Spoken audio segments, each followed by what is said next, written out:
Welcome sa Dries TV. Kung interesado ka sa ganitong news, huwag kalimutang isubscribe ang ating YouTube channel. Maraming salamat! Welcome back again sa ating YouTube channel mga kakimpaw, and sa update natin ito, ang pag-uusapan natin ay tungkol sa mga importanteng kaganapan kina Kim and syempre kay Paula Avellino. Pero bago po ang lahat, maraming salamat sa inyong patuloy na pagsuporta at pagsubaybay sa mga daily update natin. Kaya naman bilang pasasalamat, narito po ang ilang napili kong komento patungkol ito sa naging previous update. Unang komento mula po ito kay Ginang Norma Col. Sabi niya, "There's good evening. Narinig ko ang binasa mong comments ni Norma Dayag. Nandito pa ako, buhay na buhay.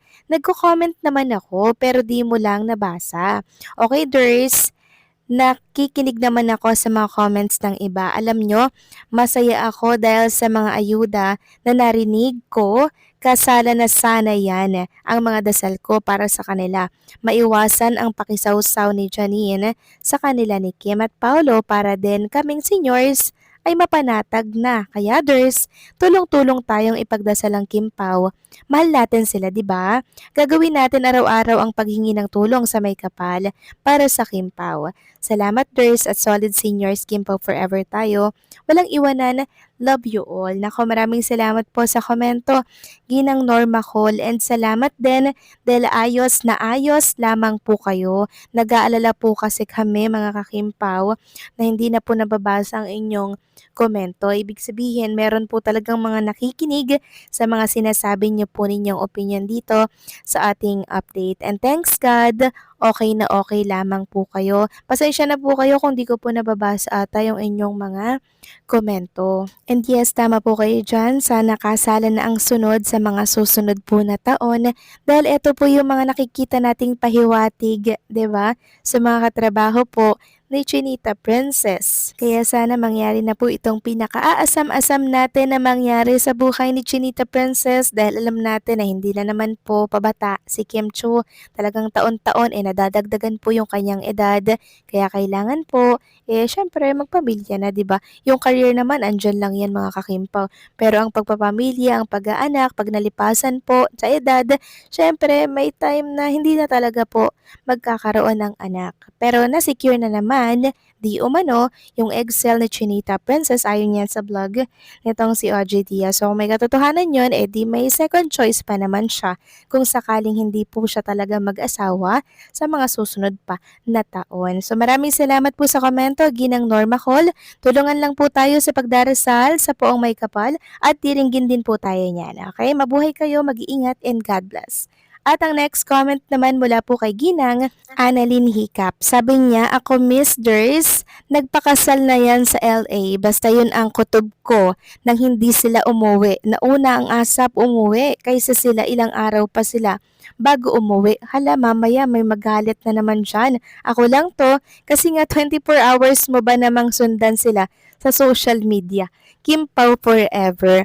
Nako, maraming salamat sa komento, Ginang Annalyn Hicap. Nako, wala naman sigurong magagalit since opinion nyo lamang po ito. Tayong lahat ay may karapatan po magbigay ng komento at opinion sa mga napapansin at mga bagay-bagay. Kaya wala pong masama or walang mali sa inyong mga sinabi. Tsaka isa pa kung saan tayo masaya mga kakimpaw, doon po tayo. 'Di ba? Nag-enjoy kasi tayo kay Kim and Paula Avellino, kaya sa mga konting kaganapan sa kanila kahit AI pa yan, nakakapagbigay ng kasiyahan at good vibes sa ating mga Kimpaw fans.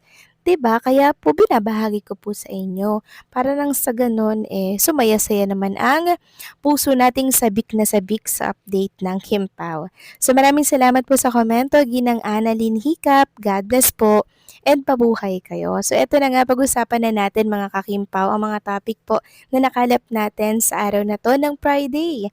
Thanks God, it's Friday. At unahin nating pag-usapan ng tungkol dito sa nakita kong picture video ba to ni Kim and Paolo Avellino. So parang miniature ba to mga kakimpaw? Correct me if I'm wrong na lang ha. Pero ang cute-cute dito ni Kim and Paolo Avellino. Shinare po ito ni Daisy Bautista. Sabi niya dito, ang cute-cute. Tapos may nakita pa akong isang video na ganito. Parang pinipisil nila yung yung cheeks ni Chinita Princess. Tapos biglang lumaki. Ang cute sobra mga mga kakimpaw. Sana nga po may maglabas sa mga ganito, no? Tapos bili tayo mga Kimpaw fans. Tapos i-display natin. Ang ganda lang kasing makita si Kim and Paula Avellino lagi. 'Di ba na naka-display kahit mga ganito ka-cute lang mga kakimpaw, no? Samantalang narito naman po ang isang post ng fan sa ex. Sabi niya ni Sia, grabe ang tapang ni kuya ko. Naglapag sa ex pa talaga. Wala na talaga akong masabi sa'yo. So ito po yung kuha ni Paula Avellino sa ibang bansa. Tapos yung kay Chinita Princess naman, naglapag din naman siya mga kakimpaw. Tapos makikita doon yung mayelong lugar.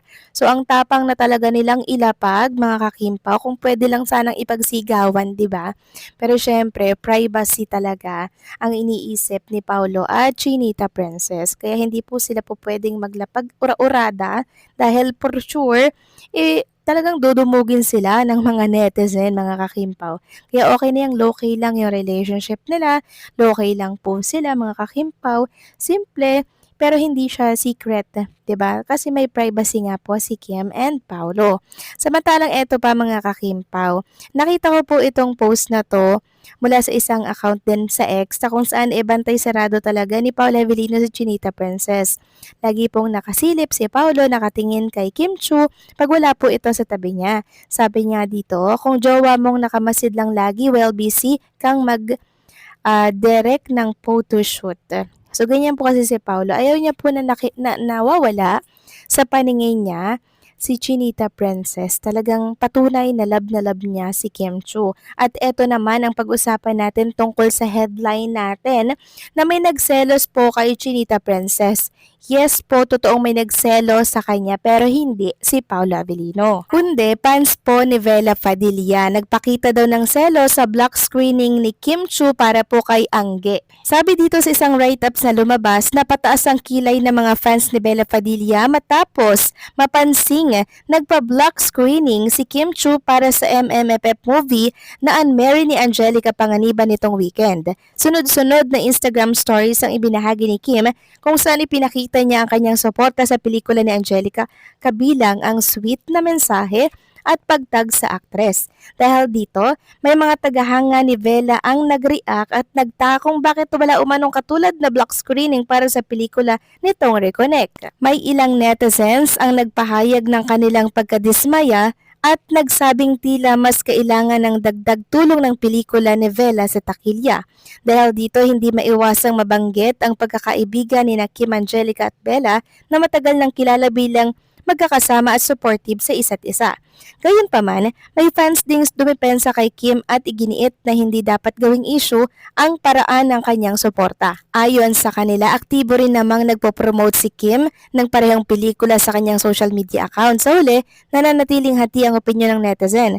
May mga nakaramdam ng selos para kay Bella, habang iba naman ay naniniwalang walang kompetisyon pagdating sa tunay na pagkakaibigan. And nagbasa nga ako ng komento sa naturang post, sabi po ng isang netizen, naiintindihan na ni Bella yun, nandun kasi si Gerald sa pelikula niya, kaya kay Anggi siya nagpa-block screening. Sabi naman ng isa, san yung selos? Nagpa-BS din si Kim sa movie ni Bella na 100 awit para kay Stella. So ayun naman pala mga kakimpaw, so dapat hindi na po ito binibigyan pa ng issue, 'di ba? Or ginagawa ng issue ng ibang mga netizen na nagselos daw, 'di ba? Walang ganun. Kasi si Kim, Bella and si Angge talagang napaka-solid po ng suportahan nilang magkakaibigan. To the point na parang magkapatid na talaga sila mga kakimpaw, kaya dead ma po sa mga ganitong issue, okay? So kayo ba, ano masasabi ninyo dito? Please comment down below and syempre don't forget to like, share, comment, and subscribe.